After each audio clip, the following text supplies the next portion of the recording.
Coming up on the Sarc Fighter podcast. We want to make sure that sarcoidosis patients are supported in this country. The Sarc Fighter shines a light across the Atlantic. But I still do regularly hear from patients who give me a call and say, oh, do you know what? I had no idea that you even existed. I was diagnosed 20 years ago and I wish I'd known. This is the Sarc Fighter podcast, living with sarcoidosis and other rare diseases. Here's your host, John Carlin.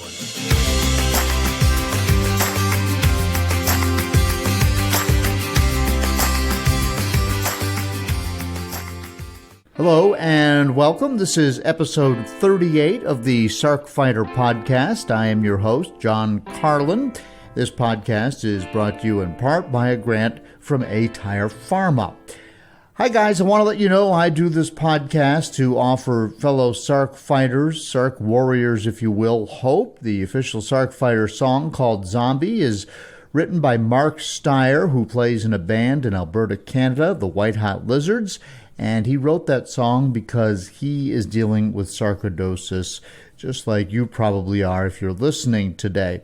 And if you listen to the lyrics, man, it tells our story. So he has agreed to allow me to use that as the official song, and the proceeds from that song go back to the Foundation for Sarcoidosis Research.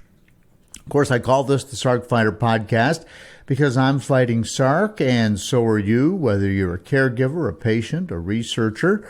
This is a place where everybody can gather and listen and hear what's going on in other people's lives. And if nothing else, maybe it kind of tells you that what's happening with you is not so very unusual. Maybe that makes it better, maybe it doesn't. Somebody very close to me always says it does not make me feel any better to know that you also feel crummy today. But I think it does. At least it normalizes it just a little bit, and you don't have to worry quite so much. People with sarcoidosis are spread out all over the world. In the United States, there's about 200,000 cases, and my guest today will be talking to us from the UK, where sarcoidosis also happens, but they have a slightly different way of dealing with it. But I've got people listening to this podcast now as I look at the metrics from the back end of the website, that I hear people all over the world listening to the Sarc Fighter podcast, and that means that there are Sarc patients and fighters all over the world. And I actually am working with trying to get a writer on who has a new take on sarcoidosis, and she says, hey, I don't fight sarcoidosis. It's not a battle against the disease. It's trying to find a way to live in harmony with my body. And so she says she doesn't feel comfort, she told me in an email, in terms of looking at it as a battle. And I'm very anxious. I hope I can get her to come on and talk about it. She's an extremely good writer, and she's been published in some major publications. And she just said, I understand the name of your podcast, but the Sarc Fighter, but I don't look at it in those terms. Okay, okay, great. I look at it as me trying to overcome something every day, and then when I do, I see that as success. And even the term Sarc warrior, which was around a lot longer than this podcast, called the Sarc Fighter, you see that as people who are trying to overcome. But I'm not going to mention my writer's name yet because it's not all nailed down, but I think that's an interesting perspective. And, we've talked a lot here on the podcast about, the journey is the destination, and stopping to smell the roses along the way, and then even kind of getting to a point with some people, where Sarc has made their life so difficult that the roses are the destination. You're not stopping to smell the roses, you're just trying to get to the roses, and that's a win, that's a victory.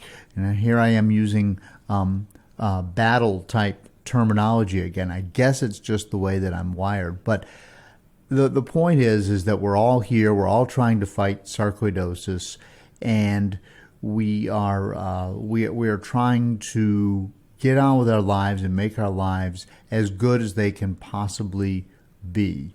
And I'm sorry if I use that in terms of wins and losses.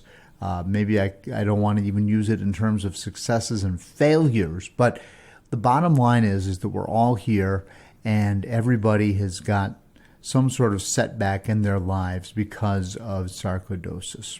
So that's why we are doing the podcast. Now, the hope is the other thing, right? I want people with sarcoidosis to know that there are people looking for solutions to the problems. And I've recently released a couple of bonus episodes. Normally, a regularly scheduled episode has got a number on it. So this is episode 38, for instance. Episode 37 was with Charlton Harris, who is a sarcoidosis blogger. But I did release a couple of bonus episodes, and these are just opportunities that come along when I'm involved with some sort of maybe a town hall discussion or some other conversation about sarcoidosis, usually generated by the Foundation for Sarcoidosis Research. And so the two bonus episodes that I've released, if you haven't listened, I think you want to go back. One of them was a town hall, again, hosted by the Foundation for Sarcoidosis Research. They asked me to be the moderator on the topic of prednisone.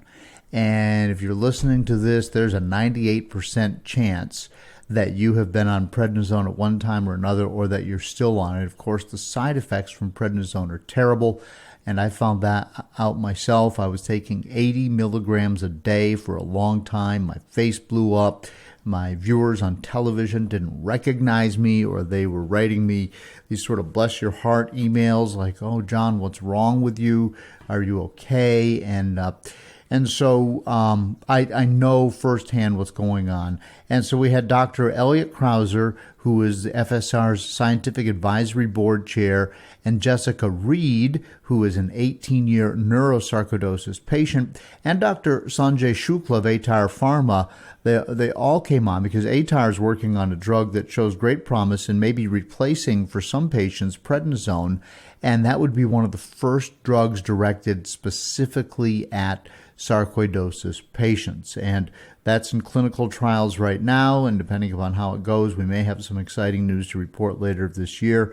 I'm staying in touch with them, but we'll see. But in the bonus episode, those three people came on and talked about dealing with prednisone. Jessica had a terrible run with it. Dr. Shukla went so far as to say that prednisone is sort of a poison that you put in your body, that if it was going through clinical trials today, it would never be approved by the FDA, but it's been around so long that we now use it and we don't think twice about it. But if it was a novel drug that was just coming out, he didn't think that the FDA would approve it because of all the side effects. So that is an interesting conversation, and that's in that bonus episode. And again, I was the moderator of that hour-long seminar.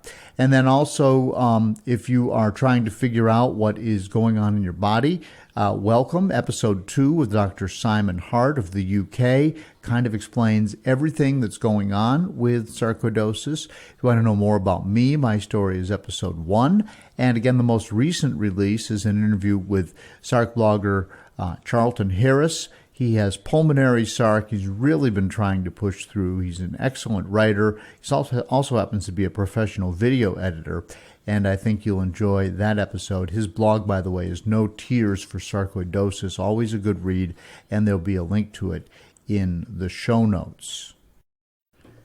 And then the other bonus episode, by the way, is still very relevant as I speak to you in June of 2021. And that was a look at sarcoidosis and COVID-19, specifically with the vaccinations. A lot of people had questions about whether the vaccinations were a good thing or a bad thing. Could they interact negatively with the medications that you're taking for sarcoidosis? Could the current vaccines cause a sarcoidosis flare? And so we spent a full hour in that bonus episode talking with experts on that as well.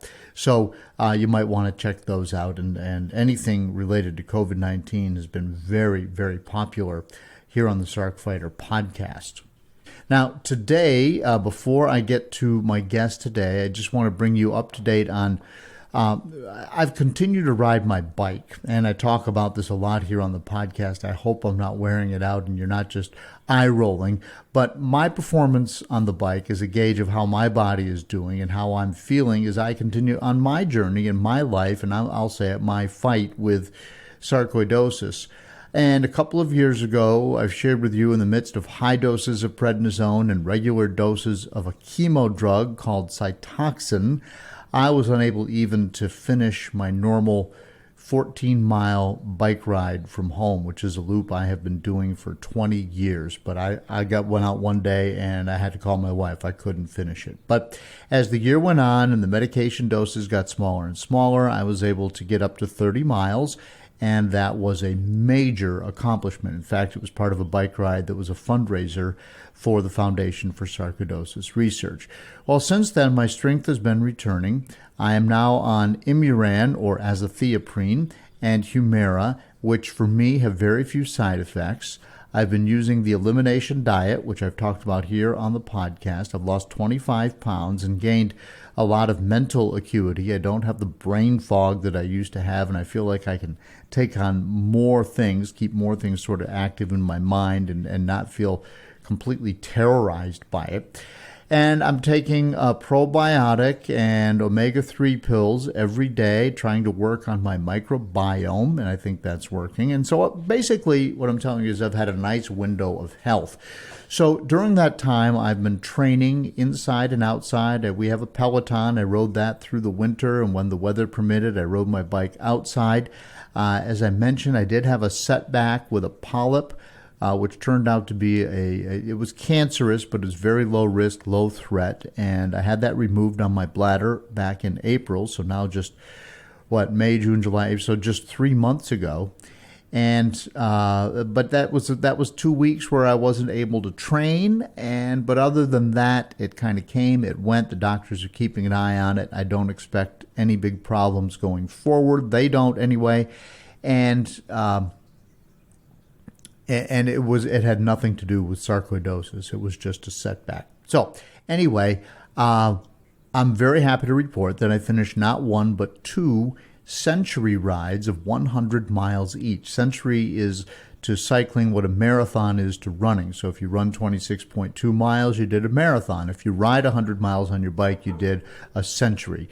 And so, and I have not done one since 2015. Might have been 2016, but certainly not since I was diagnosed with sarcoidosis. And honestly, I didn't think I'd ever do another one. So, but I've had this window of health, and my riding was getting better and better. So my wife and I completed the Cap to Cap, which is a bike ride from Richmond to Jamestown, Virginia, and back. It was 108 miles in a single day, including the ride from our hotel to the starting line and then from the finish line back to the hotel. So it was 8 extra miles that day. And then 2 weekends ago, we went to Georgetown, Kentucky. That's just outside of Lexington. That's where all the horse farms are, where they raise the horses that you see in the Kentucky Derby, the Belmont Stakes, the Preakness, all the famous racehorses. And it is just gorgeous, just horse farm after horse farm with these beautiful brown fences, and the horses are out in the pastures, and it was absolutely gorgeous. But it is sort of a difficult, hilly terrain, and the day we did it was a specific ride called the Horsey 100. The weather was cold and rainy. It was 48 degrees and spitting rain, and the wind was blowing when we finished. When we started, rather, but we just dressed for it, went out and rode, and really, as long as we were appropriately dressed, it wasn't all that bad, and we finished that. So instead of doing 1 century, we did 2 in the same month, and I am on top of the world. I really am, because I feel like I was able to go out there and do that again, and that my body is responding to the training, and that the medication is not hindering me. And and I hope it continues to be. I hope this lasts forever. But with sarcoidosis, we just don't know. And that's what I've found in my life, and that's what I'm hearing from people. So, hopefully the medication will work. I won't have a flare. There won't have to be another round of prednisone or anything like that. And, this isn't, I guess, you used the word remission. So I guess this is in remission. And I'm just out there trying to live my best life because I have sarcoidosis on my spinal cord. It's permanently, even if it's just scar tissue, it's permanently damaged my spinal cord, so I can't run anymore, and the effects are still there every day of extreme numbness or neuropathy, essentially from my chest all the way down to my feet. So, I continue to deal with the issues. The idea is let's just hope it doesn't get any worse. And if you've got it in your heart or your lungs, you're dealing with the same thing. Or if you have neurosarc, and a lot of people suffer from pain. Luckily, I don't have that. I just have this terrible lack of feeling and numbness. But the good news is that here in the new normal for me, I was able to get out and ride my bike, and I continue to do that, and I'm just really enjoying it. And again, I want to talk about reasons for hope. And if my story gives you any of that, then yay, I am succeeding. Now, let me tell you more about today's guest. That's Leo Casimo of Sarcoidosis UK. Leo reached out to me after hearing the podcast and listening to some episodes. And he wants to let people know that just as we have the Foundation for Sarcoidosis Research doing work here in the United States, they have an organization in the UK that is also working on helping patients, trying to bring awareness to the disease and raising money to do it all. And Leo is the senior executive at the organization. I will tell you, he is young, he is energetic, and even though his staff is quite small compared to, say, the Foundation for Sarcoidosis Research, they are doing a lot. They are growing, and they have great guidance from a scientific advisory board. They are doing everything right. So they are a great resource for people in the UK. And I think it's important to talk to Leo, to shine a light on that, to help him get the word out and help him accomplish what he needs to do. And if you're listening in the UK, I want you to know about that. If not, maybe folks can share this and we can get the podcast more listened to in the UK, and we can drive people over so that Leo can help them out. But we think of this disease with no known cause or cure in our own lives, and then we look across the Atlantic, and there's another nation, the UK, which of course is England and Ireland and Scotland and Northern Ireland, and so there's a group of countries over there, but everybody's got the same problem, and their approach to healthcare is a little bit different because of the way that England handles medicine, more socialized than it is, at least so far, in the United States. But Leo's going to talk about that. But when you get down to the approach to care, it's very similar.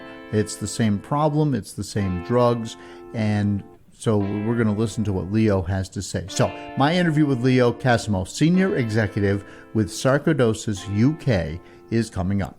I feel like a zombie, just feeding and stumbling.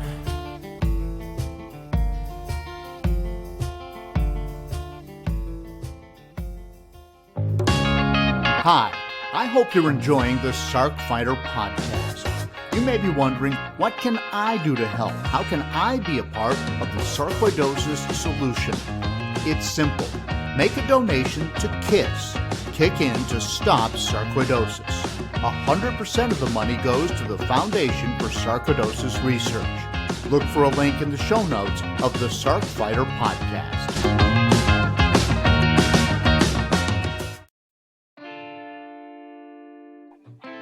Welcome back to the Sarc Fighter podcast. Joining me now all the way from the UK is Leo Casimo, who is with Sarcoidosis of the United Kingdom. Leo, thanks for joining me.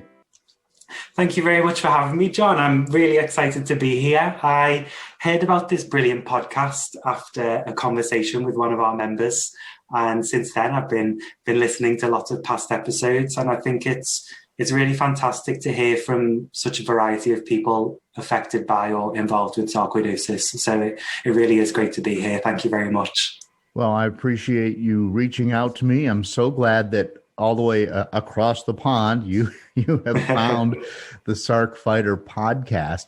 I look at the data that is supplied on the back end of the podcast, and I do see that I've got listeners all around the world. The vast majority of them are in the United States, and you get a sprinkling of them in the UK. So I'm actually thrilled that this little project I started just over a year ago is now getting a little bit of worldwide attention. So I'm really thrilled to have you on the show today. So let's talk a little bit about your organization. Of course, here we have the Foundation for Sarcoidosis Research, and that's the leading United States-based organization. And now you're kind of mirroring that in the UK. Do you want to tell me a little bit about your mission?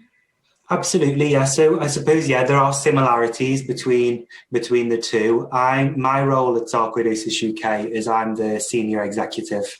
So I'm essentially in charge of managing the day-to-day operations of the charity. Our mission kind of splits up into four branches. Our first one is to provide information to people affected by sarcoidosis, so patients, their carers, medical professionals too. And we do this in a couple of ways. So we provide lots of patient information leaflets. So we have a different leaflet for all the different types of sarcoidosis. But we also have leaflets that we provide that aren't organ specific. So we have one, for example, that is sarcoidosis information for employers that patients can take to their employer so that their employer knows what sarcoidosis is and what it means for their employee. And we also provide information through lots of Q&A videos that we do and patient days that we put on. And obviously that's all happening virtually now. Our most recent patient day was with the Royal Brompton Hospital on the 1st of April with the first day of Sarcoidosis Awareness Month. And that was really fantastic. We had sarcoidosis specialists from around the United Kingdom, as well as the Royal Brompton Hospital's sarcoidosis consultant group. And it was great to have all these really impressive clinicians together, giving really, really fascinating talks, I thought. So that's kind of a very long-winded description of our first aim, which is to provide information to sarcoidosis patients.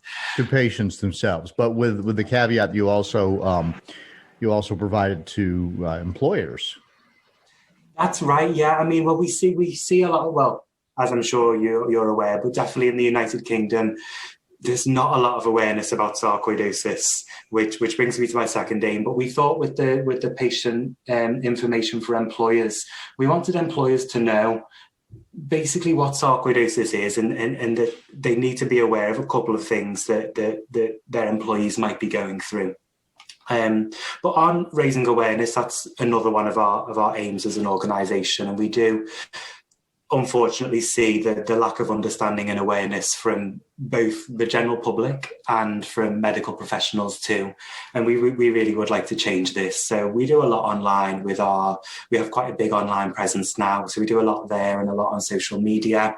And we're also involved with some advocacy work. So we represent sarcoidosis patients on a number of different patient advisory groups and patient advisory committees where we work on developing sarcoidosis policies.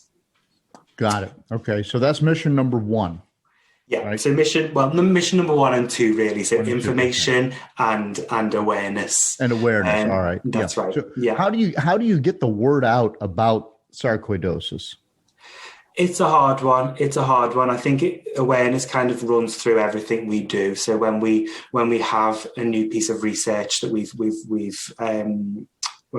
done, we'll really sing and shout about it on social media. We're always looking for links to and places where we can kind of shout about our work. And it comes in interesting ways sometimes. For example, a couple of weeks ago, the BBC, which is the big television channel here, sure. we're filming a a piece about one of our fundraisers, and her name was Juliet, and it was actually a really inspiring story. She had always wanted to run a marathon, but then her sarcoidosis came along and she was no longer able to fulfill that dream, and she's on oxygen 24 hours a day.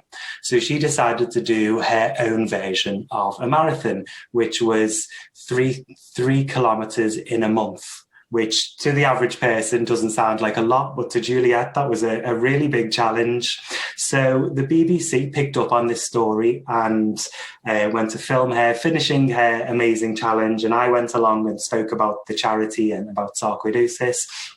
And it's interesting because so many people got in touch afterwards who'd never heard of sarcoidosis but had been really inspired by this and decided to educate themselves, or patients who'd never knew that there was support available for sarcoidosis patients got in touch. And yeah, I mean, like I say, everything we do, we try to raise awareness and shout about our work.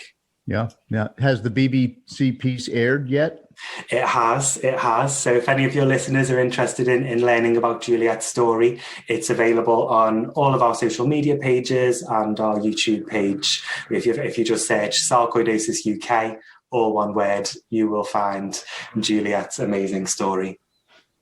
All right. And if you would send me a link to that, I'll put it in the show notes so that people can just find it and click on it. That would be fantastic. Yeah, that'd be great. And then folks can learn more about everything you have going on there. That's amazing. She'd always wanted to run a marathon, and so I assume she has pulmonary Sarc. She has pulmonary and cardiac involvement, and she's quite a severe case.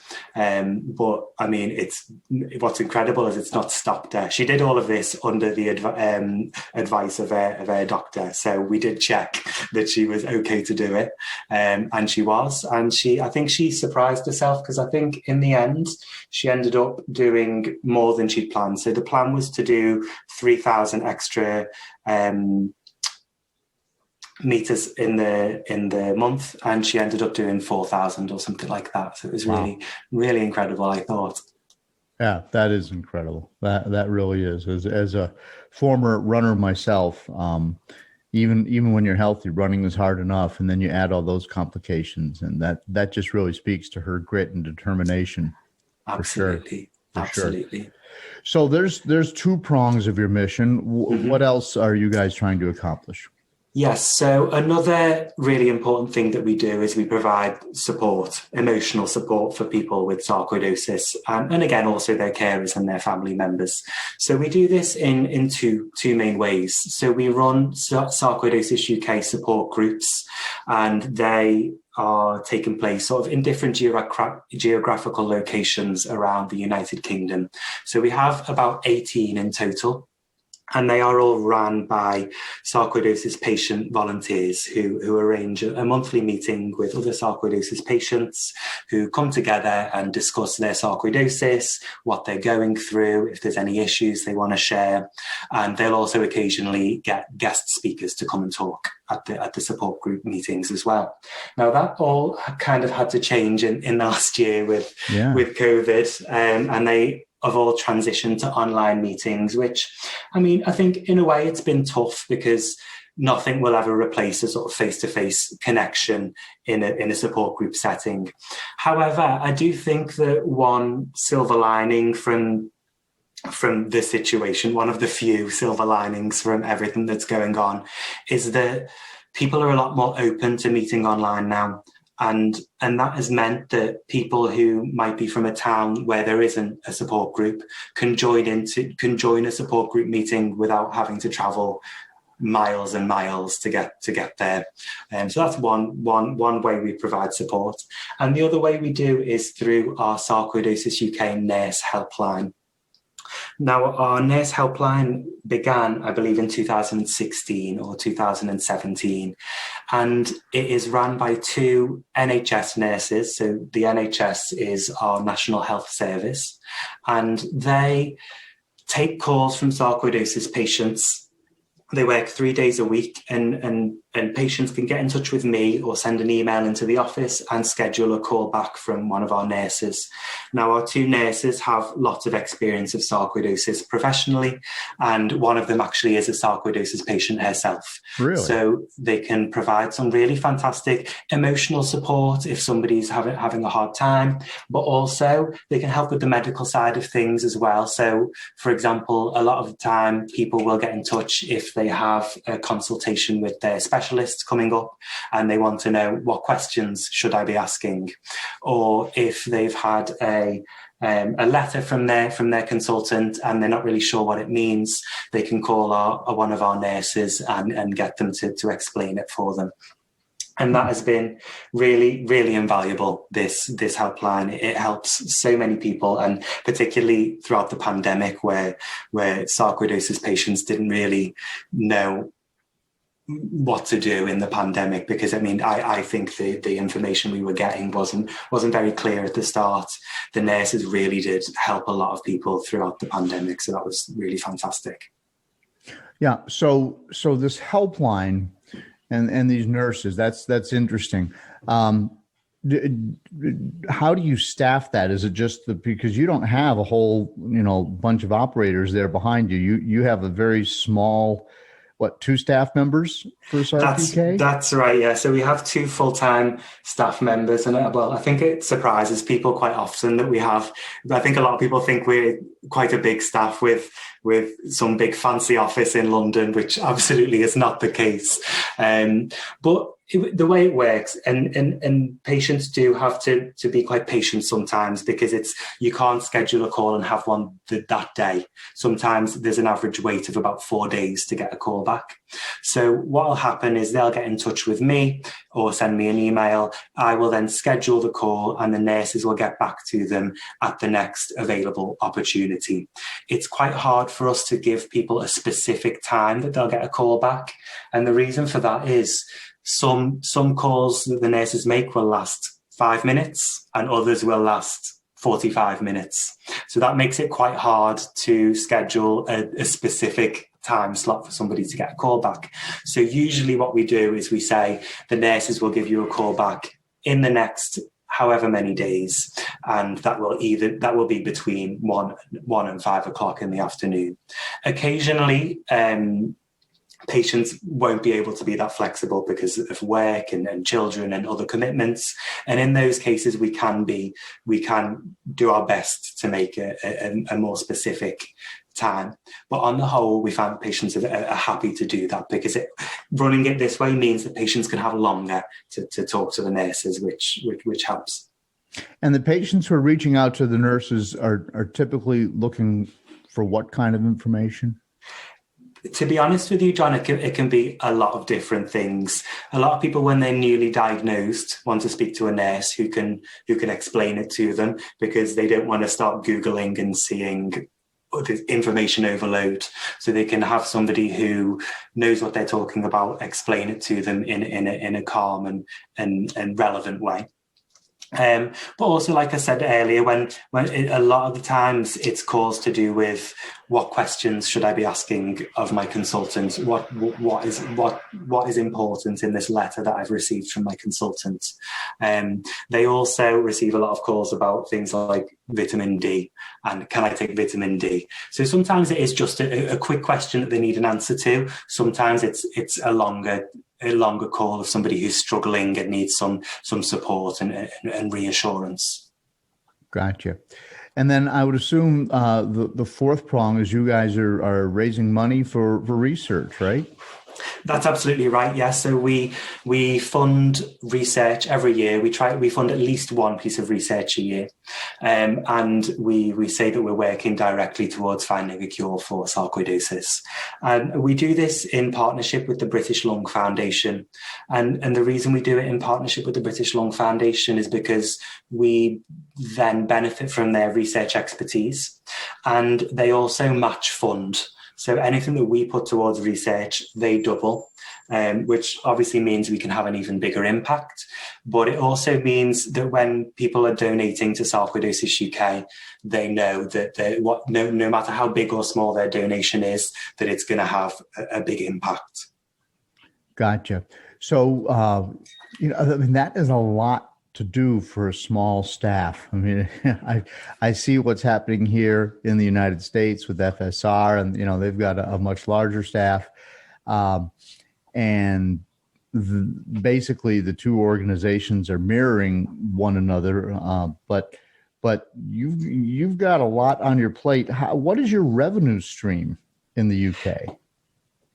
So we are hoping that this year we'll be able to raise £250,000, Okay. Which, I mean, we've grown a lot in the last few years. We really are growing every year. So we're hoping that we will be able to get more staff and continue to grow and expand our support groups and fund more research.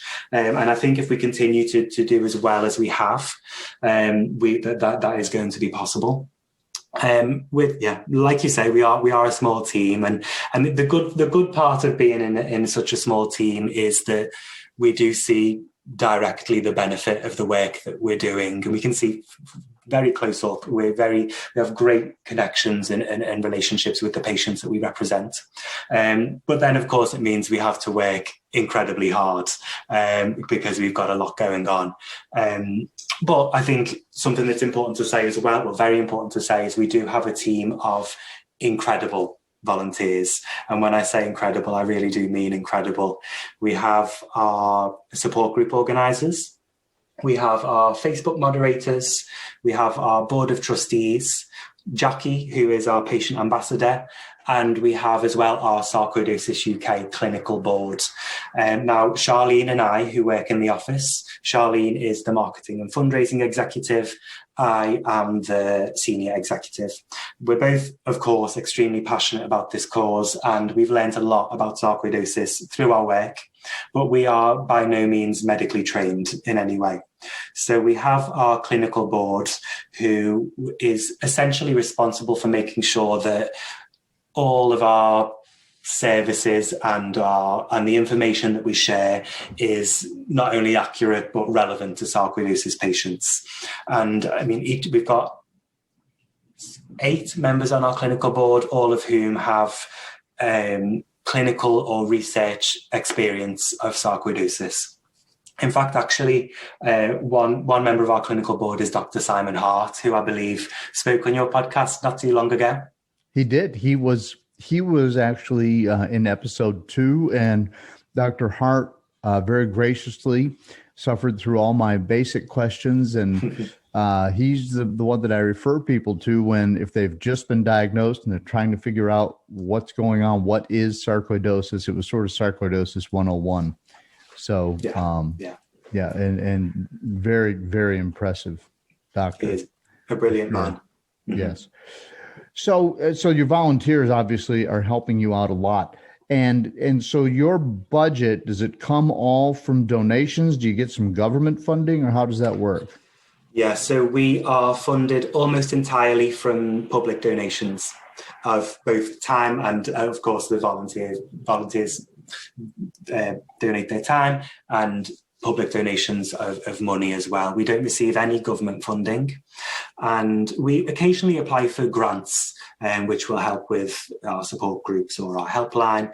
But no, we don't receive any government funding, and we are funded almost entirely by public donations. So people, if you're listening to this and you want to help, please make a donation to Sarcoidosis UK. So what is the sarcoidosis situation in the UK? I mean, I know in the United States, we've got approximately 200,000 patients, and it's a disease that nobody knows anything about unless you've been afflicted with it or unless you're a specialist in the field. So is that pretty much the landscape in the UK as well? Yes. So, yeah, there is some disagreement really about how many people are actually have sarcoidosis, and that's because a lot of misdiagnosis happens. But my understanding, based off my conversations with clinicians, is that it's 1 to 2 in every 10,000 people in the United Kingdom is a sarcoidosis patient. All right.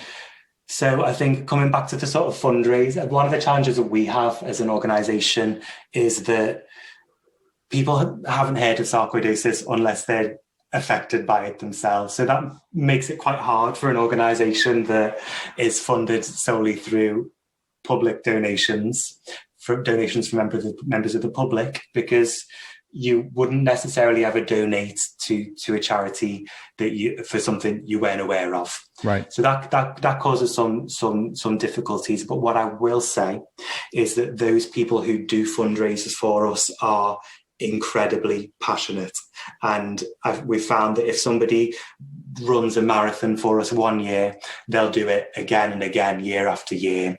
Or we've got lots of people doing lots of exciting types of fundraisers. I think in the last year, everything seems to have changed, and obviously with COVID, any in-person fundraiser like the marathons or races or events, that's all had to come to a stop, really, which has meant a big chunk of our funding has stopped. But we've really tried to think of new ways to keep bringing funds in so that we can carry on our mission.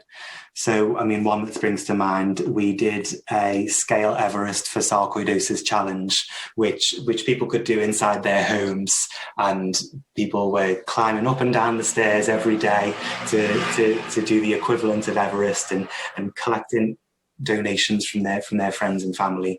And yeah, I think whilst we don't have the biggest audience in the world, it is growing, and the audience that we do have care really passionately about funding research into a cure and supporting patients in the UK.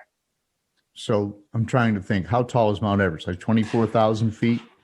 Yeah, it's a lot. It's high. I mean, that's up and down the stairs a lot.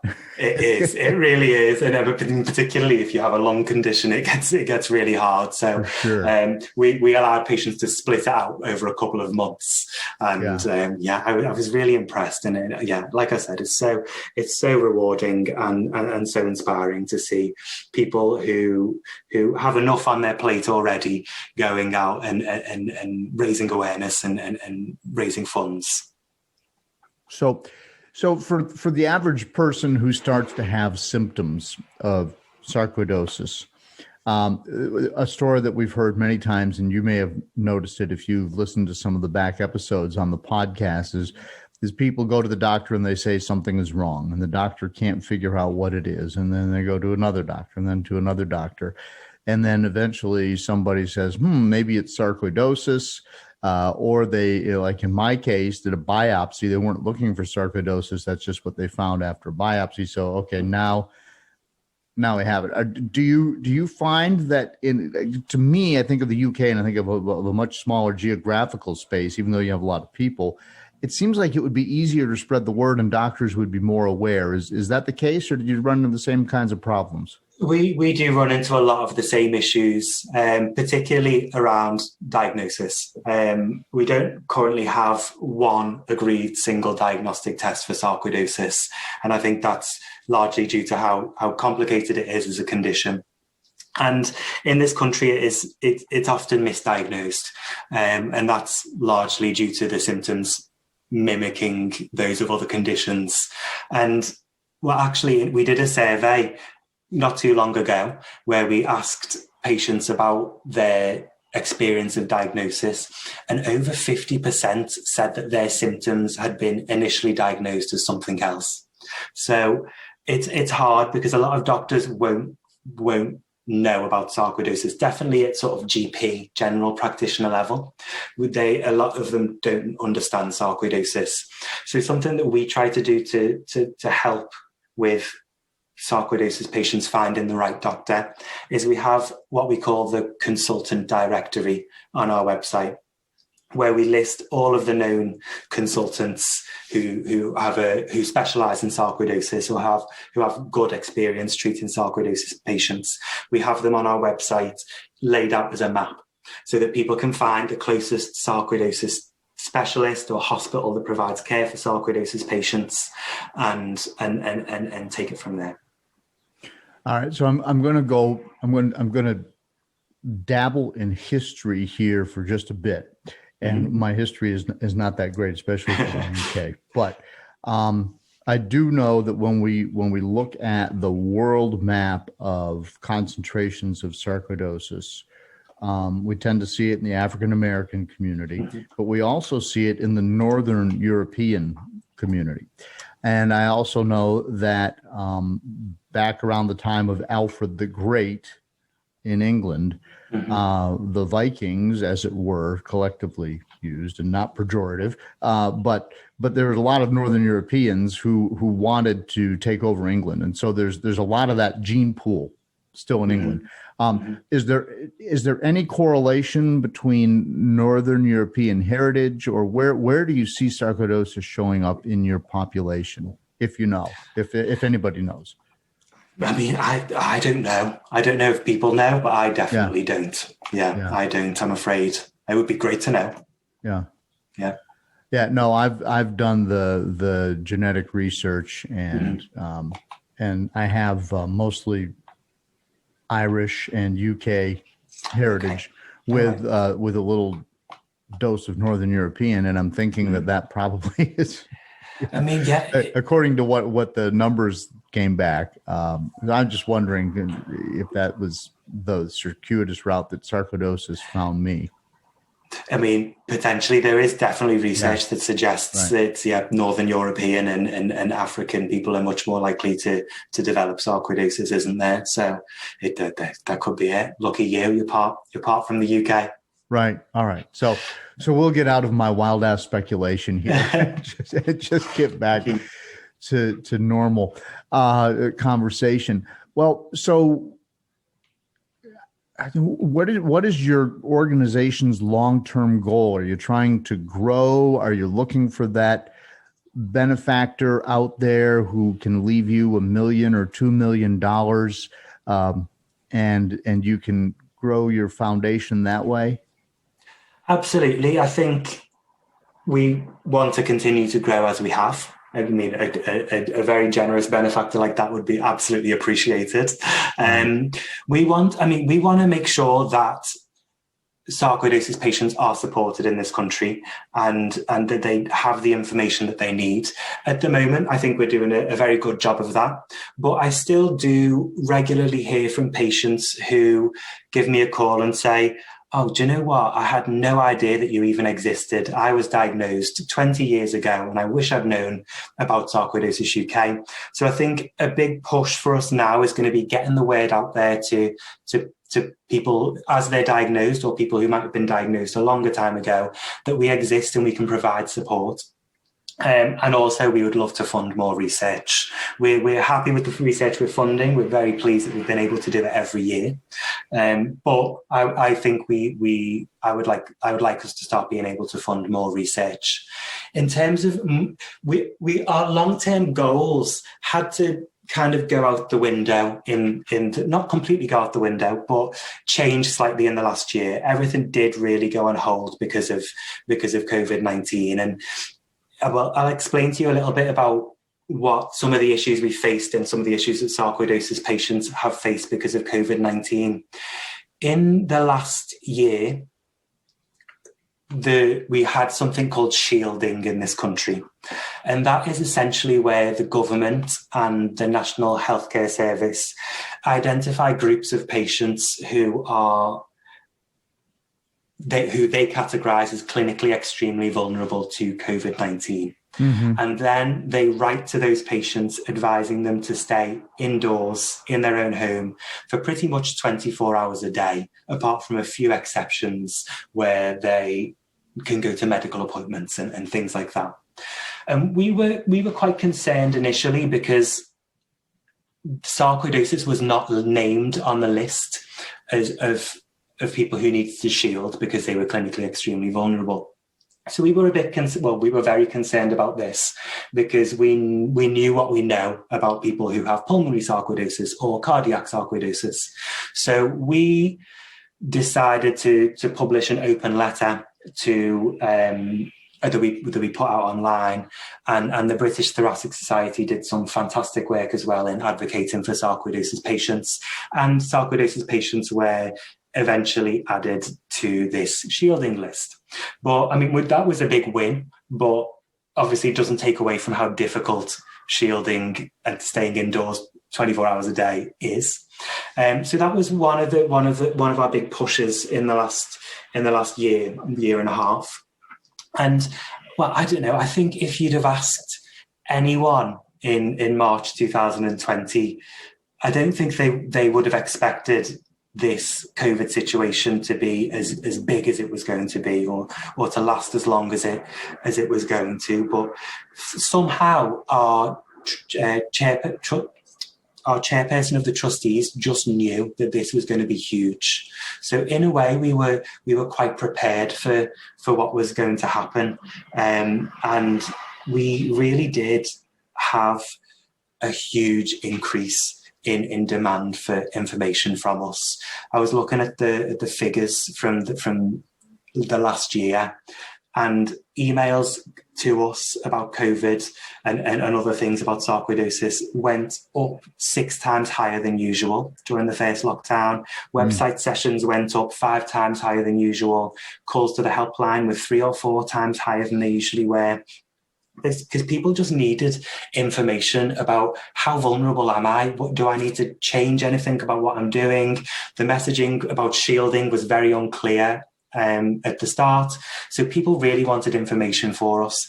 And the problem there was just a lack of information that we could give. And the information that was available was changing pretty much on a daily basis. So it was hard for us to respond. But luckily we had Henry Shelford, who is our chairperson of the trustees, somehow knew that this was going to be big. And we kind of all got very prepared. And a couple of ways we managed without overwhelming our capacity is we made a COVID section on our website, and we had an FAQ page where people could submit questions. Then we would speak to our specialists about and get the answers we needed, because we needed to respond to people in a way that didn't risk overwhelming our capacity, our team of 2. So we populated this FAQ page with information about COVID, and we also used those questions that were coming in to host live Q&A sessions with specialists. So we'd collect these questions, and then we'd go live onto our social media pages with different sarcoidosis specialists from around the country, and we'd put those questions to the specialists and get answers out to people in an accessible way that didn't risk overwhelming us. And of course the other problem is nobody knew, right? Nobody knew. You're taking all these immunosuppressant drugs as Sarc patients, and there just wasn't any data. That's right. It was doctors' best guess, and Dr. Robert Boffman was on the podcast in Cincinnati, and he's one of the most respected names in sarcoidosis in the entire world. And at that point, his research was doing surveys of patients and trying to just get a body of data that way, because you couldn't test. And so one theory was, I'm taking this immunosuppressant drug, so I'm maybe more likely to get COVID, but less likely to have an adverse reaction to it because the drug will shut it down. So right. No, it's true. There was a real lack of answers and a real thirst for answers at the same time. So, I mean, as things progressed, we started to be able to get more answers out to people, particularly on things like shielding or vaccines. And but I think there is still lots of unanswered things. Like one thing that we don't really have an answer to at the moment is just how effective are these vaccines in people who are immunosuppressed. We're hearing lots of different things, but based off my conversations with the specialists and the live Q&A videos we've done with specialists, the general consensus is that they will provide a level of protection, but they won't provide as much protection in you as they would in somebody who's not immunosuppressed. But of course, I mean, with these things, it's all about weighing up the risks. Is okay, there might be some risk to having a vaccine that you won't be fully protected, but that is a much lower risk than going out and catching COVID. and contracting COVID. Right. And the vaccination process is going, would you say, well in the UK? I'd say it's going well. Yes, it's going well. So they did sort of priorities that they did partly in age groups working down, and they also vaccinated the clinically extremely vulnerable group quite early on. And now they're working their way down through the age group. So I think, having spoken to some friends, I know that a lot of people in their 30s have now received a text.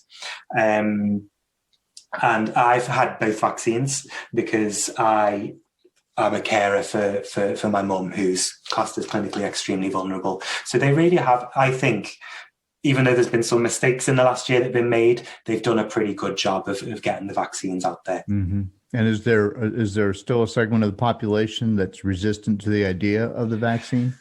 There is, yes, there is. I imagine it's the same in the States. It is. They're now offering all sorts of crazy rewards to people if they'll be that they can be put in a special lottery for $1 million and that sort of thing. Oh wow! I saw. I think it was in the States where some vaccination centers were giving out donuts. But it's gone beyond that. It's gone beyond donuts now. It's crazy. Now it's the lottery. Oh wow! Crazy. Yeah. Oh wow! But whatever it takes to get people vaccinated and reach that magical herd immunity. That's exactly. I think that's the thing. Exactly. I do have a lot of conversations with people who are maybe not anti-vaccine, but just have some concerns, which I think is fine. I think it's fine for people to be having these conversations and trying to learn as much as they can. And when I have these conversations with patients, I'm like, yeah, absolutely. Do your research. Don't just show up for the vaccine without having understood what it is. But make sure the research you're doing is based in medicine. Right. I want to ask you a question about the way sarcoidosis treatments are paid for in the UK. In the United States, most people have some kind of insurance, and you go to the doctor, and the doctor says you need this medicine. With sarcoidosis, it's almost always what we call off-label. So it's a medicine that was originally designed for, say, arthritis patients, but the doctor says, oh, you know what, this is going to help your sarcoidosis, but then you have to get the insurance to approve it, and that's often a difficult process. Mm-hmm. Who pays for the treatment there? Because you guys have more of a socialized medicine system. How does that work, and how difficult is it for people to get the treatment they need? Right. So the majority of people in this country get free healthcare through the National Healthcare Service, the NHS, and that is paid for essentially by the taxpayer. Right. And that is, from my conversations with patients, that is how the majority of people get their sarcoidosis treatments. And they'll initially go to their GP, which is their general practitioner, who will then refer them to the appropriate centre. The problem with that is that there's sometimes a bit of a waiting time to get to see the consultant. So in those cases, it is possible to see the consultant privately, and that will mean that you see them sooner. Yeah. Okay. So, and let's say the physician decides, and I'll just use my case because it's handy. So right now I'm taking Humira, and it's supposedly something insurance companies don't like because it's relatively expensive. Mm-hmm. Is there any difficulty in getting an off-label drug if the doctor thinks that's what the patient needs? I don't, generally speaking, no, as far as I know. I mean, like I said earlier, I'm not a medical person at all. I think, usually once the medication is prescribed, it is relatively easy to get. So that sounds pretty good compared to the system that we have here in the United States, because a lot of the patients who've been on the podcast express frustration at that point in their care. Mm-hmm. Mm-hmm. Yeah, no, I think it is great that we have a healthcare service that looks after patients without asking them to pay. But I mean, like I said, it's not a completely perfect system, and sarcoidosis patients do still face some issues with diagnosis. But I imagine that's just universal. That's not a UK specific problem. Right. And when you look at your patients in the UK, do you see the same sort of mix that we do in the United States? Some pulmonary, some neuro, with the vast majority being pulmonary involvement, some cardiac. Is that pretty much what you see there as well? Pretty much, yeah. That's pretty much exactly it. Great majority are pulmonary patients, but we see neuro, we see cardiac, we see a bit of everything. Gotcha. So now we're coming out of the pandemic. If the vaccine continues to work and people are no longer sheltering in place, as it were, do you have any plans as you look forward in 2021? Any major fundraisers, or are you sort of reconfiguring the way you're looking at your future? Where are you at? So we're hoping that in the not too distant future, we'll be able to recommence face-to-face fundraisers and in-person events where people can go and do a run for us or whatever they want to do. I think we're hesitant to do that too soon. So we are going to carry on for the time being with our sort of virtual patient days and our virtual fundraisers. But I hope that sooner rather than later we'll be able to start again with the in-person things once we know it's safe. We have a virtual fundraiser going on at the moment, which is a walking challenge, and patients are, because now shielding has come to an end and the summer's coming, it's called Step Into Summer. So, I mean, all the information about this, if you are a UK listener and you are interested in doing a little bit of fundraising for Sarcoidosis UK and also getting out and about now the summer's coming, please do either get in touch or have a look at the information on our website. Great. All right. Leo, I think we've touched on just about everything. I really appreciate you joining me on the podcast. No, it's been my absolute pleasure. I have had a great time talking to you, and yeah, congratulations on such a brilliant podcast that really does get the word out there about sarcoidosis, and to hear from so many different voices from the world of sarcoidosis has been fantastic. I feel like a zombie, just feeding and stumbling.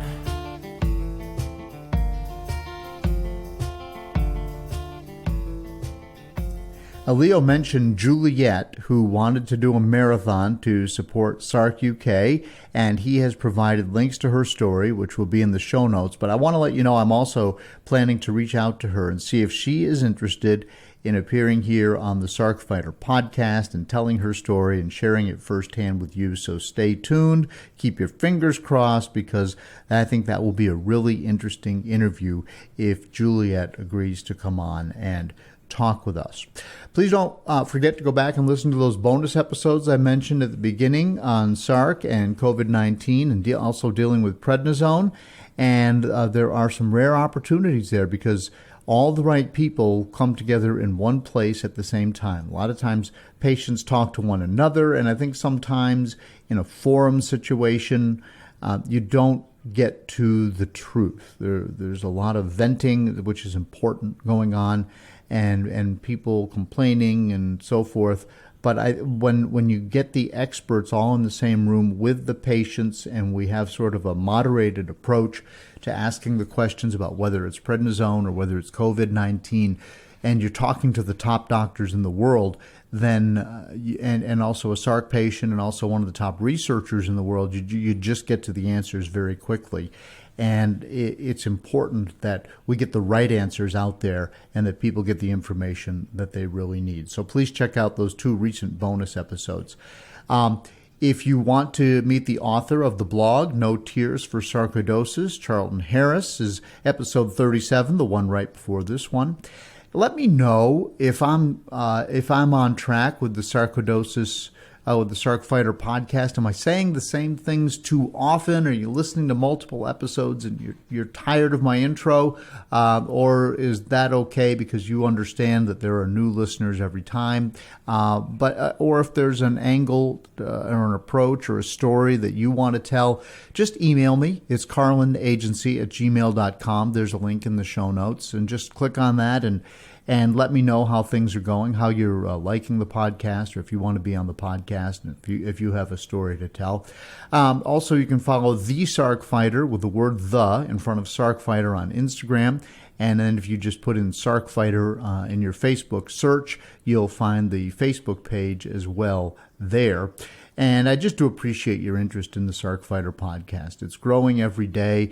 I was absolutely thrilled that Sarc UK reached out to me from across the world and said, hey, we're listening to your podcast over here in the UK, and we want to be involved with this, and we want to help you make the Sarc Fighter podcast successful in terms of bringing hope to people with sarcoidosis. So thank you so much to Leo, and I'm just so thankful and amazed that this podcast is reaching as far as it is, and that people are listening to it.